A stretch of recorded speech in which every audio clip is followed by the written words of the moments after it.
செஞ்சு இந்த மாதிரியான ஆட்கள்லாம் கல்யாணமே பண்ணிக்காதீங்க. கடைசி வரைக்கும் சிங்கிளாகவே இருங்க. அதுதான் உங்களுக்கும் நல்லது, உங்களை சுற்றி இருக்கவங்களுக்கும் நல்லது. இந்த பொண்ணு வந்து என்னுடைய அப்பா வந்து மது போதையில் எங்கள் அம்மா கூட தகராறு ஏற்பட்டு எங்கள் அம்மாவையும் எங்கள் அண்ணனையும் கொண்டுட்டாங்க. எனக்கு நியாயம் வேணும், என்னை இனிமேல் யார் படிக்க வைப்பா, என்னை யார் பார்த்துப்பா அப்படின்னு சொல்லிட்டு அழுது வந்து ப்ரெஸ் முன்னாடி நின்றுருக்காங்க. அந்த இடத்துல கூட அந்த பொண்ணுக்கு பாதுகாப்பு இல்லை. கேமரா முன்னாடி அந்த பொண்ணை வந்து தப்பான இடத்துல டச் பண்ணுறதை நீங்கள் பார்த்துருப்பீங்க வீடியோவில்.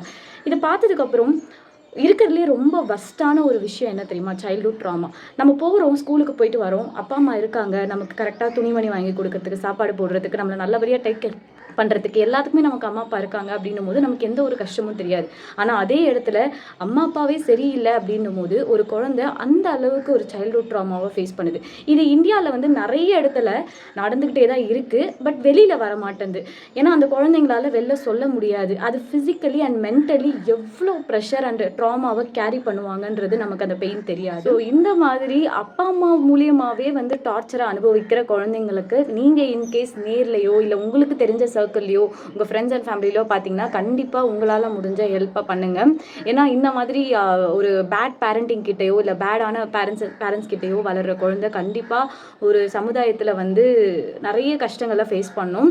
ஸோ இதை பற்றி நீங்கள் என்ன நினைக்கிறீங்க? சைல்ட்ஹுட் ட்ராமா பற்றி உங்களுக்கு ஏதாவது நடந்திருக்கா சின்ன வயசில்? இல்லை உங்கள் ஃப்ரெண்ட்ஸ் அண்ட் ஃபேமிலியில் ஏதாவது நடந்திருக்கா அப்படின்னு இருந்துச்சுன்னா மறக்காமல் காமெண்ட்ஸில் சொல்லுங்கள். இந்த வீடியோ பிடிச்சிருந்துச்சுன்னா வினீஸ் வாட்ஸ்அப் ஃபாலோ பண்ணிக்கோங்க. பை.